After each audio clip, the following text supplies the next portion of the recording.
हर हर महादेव, जय महाकाल। स्वागत है आपका कहानी मंगल चैनल पर। आप देख रहे हैं आपका अपना चैनल कहानी मंगल।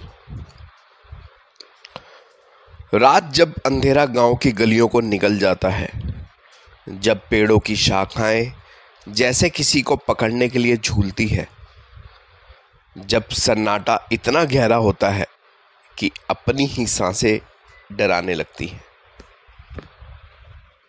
तभी कहानी मंगल लेकर आता है एक ऐसी घटना जिसमें एक मासूम बच्चे की गलती ने खोल दिया मृत्यु का दरवाजा।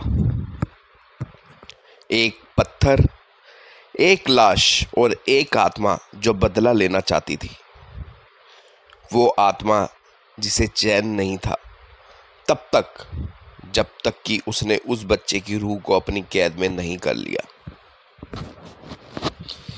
आज की कहानी पत्थर का बदला। मत समझिए इसे सिर्फ कहानी, क्योंकि ये घटना सच है और जिसने भी इसे सुना उसने रातों की नींद खो दी।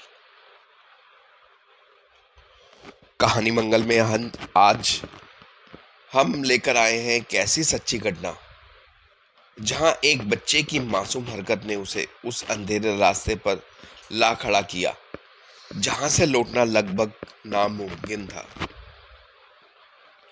वो नहीं जानता था कि जिस पत्थर को उसने एक लाश को मारा है, उसी पत्थर से उसकी जिंदगी का सब कुछ बिखर जाएगा और फिर शुरू हुआ पत्थर का बदला।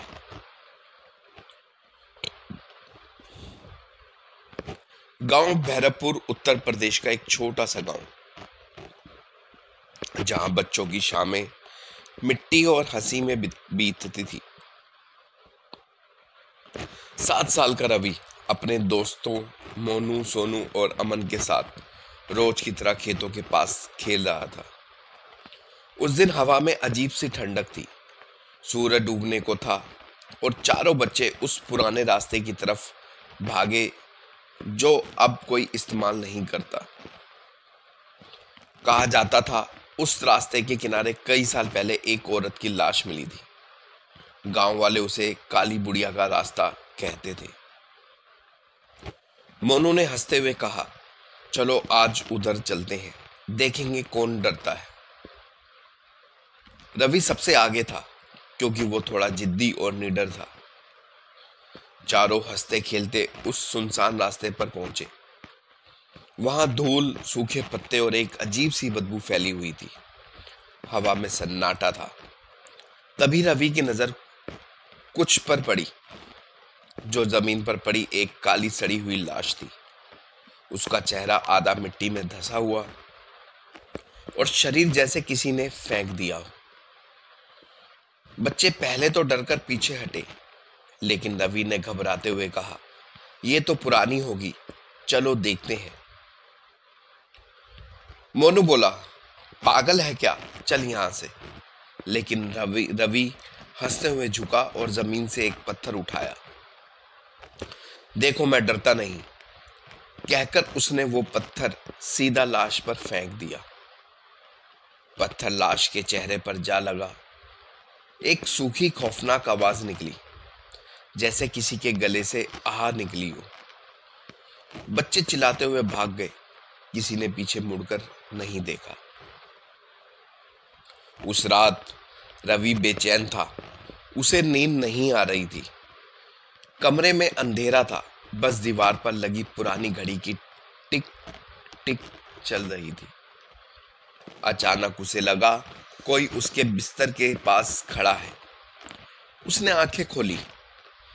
एक औरत का सड़ा हुआ चेहरा, आधा जला हुआ, उसके ऊपर झुका हुआ था। उसकी आंखों से काला धुआं निकल रहा था। वो फुसफुसाई, क्यों मारा पत्थर, मेरा चेहरा क्यों तोड़ा। रवि चीख पड़ा, मां। माता पिता दौड़कर कमरे में आए। रवि कांप रहा था, मुंह से झाग निकल रहा था। उसकी आंखें सफेद हो चुकी थी। अगले कुछ दिन रवि बोलना बंद कर चुका था। कभी जमीन को घूरता, कभी हंसता, कभी खुद को मारता। कभी अचानक कहता, वो बैठी है दीवार पर, वो कहती है कि उसे दर्द हो रहा है। घर में अभी अजीब आवाजें आने लगी। रात को बर्तन अपने आप गिर जाते, दरवाजे खुल बंद होने लगते, कुत्ते लगातार भौंकते रहते। गांव के लोग डर गए। सब कहने लगे रवि पर काली बुढ़िया की आत्मा सवार है। झाड़ू फूंक और मौत की छाया। गांव के तांत्रिक बाबा कालीनाथ को बुलाया गया। उसने कहा, लड़के ने अपवित्र आत्मा को अपमानित किया है, अब वो आत्मा बदला लिए बिना शांत नहीं होगी। रात में पूजा शुरू हुई, दिए जलाए गए, मंत्रों का जाप हुआ। रवि को बीच में बिठाया गया। अचानक उसकी आवाज बदल गई। वो औरत की भारी आवाज में बोला, उसने मेरा चेहरा तोड़ा, मैं उसका चेहरा तोड़ दूंगी। फिर उसने अपने ही चेहरे पर नाखून मारने शुरू कर दिए। मां रो पड़ी। पिता ने पकड़ लिया, पर उसकी ताकत इंसान से ज्यादा थी। कमरा ठंडा हो गया। दिए एक एक कर बुझ गए।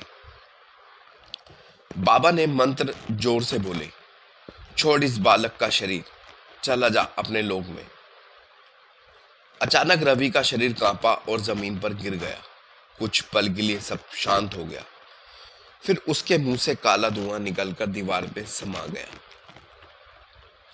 रवि बच तो गया, लेकिन उसके बाद से रवि महीनों तक बिस्तर पर रहा। धीरे धीरे ठीक हुआ, लेकिन उसकी आंखों की चमक गायब हो गई थी। वो अब भी किसी से बात नहीं करता था। हर शाम जैसे ही सूरज ढलता, वो खिड़की की तरफ देखता रहता, जैसे किसी को देख रहा हो। एक दिन उसकी माँ ने पूछा, किसे देख रहे हो बेटा? रवि ने धीमे से कहा, वो वहीं खड़ी है, अब नहीं बोलती, बस देखती रहती है, जैसे इंतजार कर रही हो कि मैं फिर से पत्थर उठाऊं। कई बार हम मजाक में जो काम करते हैं, वो किसी की आत्मा के जख्म छेड़ देते हैं। मौत हमेशा सन्नाटे में नहीं आती, कभी कभी वो पत्थर के रूप में आती है और फिर जिंदगी भर साथ रहती है। याद रखिए, हर लाश सिर्फ मिट्टी नहीं होती। कुछ लाशें इंतजार करती हैं, कुछ लाशें आपका इंतजार करती हैं अपने बदले का। अगली बार जब कोई रास्ते के किनारे सन्नाटे दिखे, सोचिएगा जरूर, कहीं कोई आपको देख तो नहीं रहा। कहते हैं कुछ गलतियां इतनी छोटी लगती हैं, पर उनका अंजाम पूरी जिंदगी का साया बन जाता है। रवि ने तो बस एक पत्थर फेंका था, लेकिन उस पत्थर से उसने एक आत्मा का दर्द जगा दिया था। बदला लेना शायद उस आत्मा की मजबूरी थी, पर सजा मिली एक बच्चे को, जो अब कभी हंसा नहीं, कभी खेला नहीं, बस खिड़की से किसी को निहारता रहा, जैसे कोई अब भी वहीं खड़ा हो, इंतजार में। याद रखिए, हर लाश मिट्टी नहीं सोती। कुछ लाशें अपना चेहरा ढककर देखती रहती हैं कि कौन उनकी शांति भंग करेगा अगली बार। और जब आप किसी सुनसान रास्ते पर चलें, अगर अचानक हवा ठंडी लगे तो पलटकर मत देखिएगा, कहीं वो भी ना खड़ी हो, वही औरत, वही चेहरा जिसने कहा था, क्यों मारा पत्थर। यह थी आज की कहानी मंगल की सच्ची और सिरन पैदा कर देने वाली कहानी, पत्थर का बदला। अगली बार मिलते हैं एक और डर के साथ। तब तक याद रखिए, हर सन्नाटा कुछ कहता है, बस सुनने की हिम्मत चाहिए। तब तक आप अपना और अपने परिवार का ध्यान रखिए। वीडियो को लाइक जरूर कीजिएगा, चैनल को सब्सक्राइब कीजिएगा। मिलेंगे एक नई वीडियो में एक नई सच्ची घटना के साथ। तब तक के लिए आप अपना और अपने परिवार का ध्यान रखिए और एक बार जरूर प्यार से बोलिएगा, हर हर महादेव, जय महाकाल।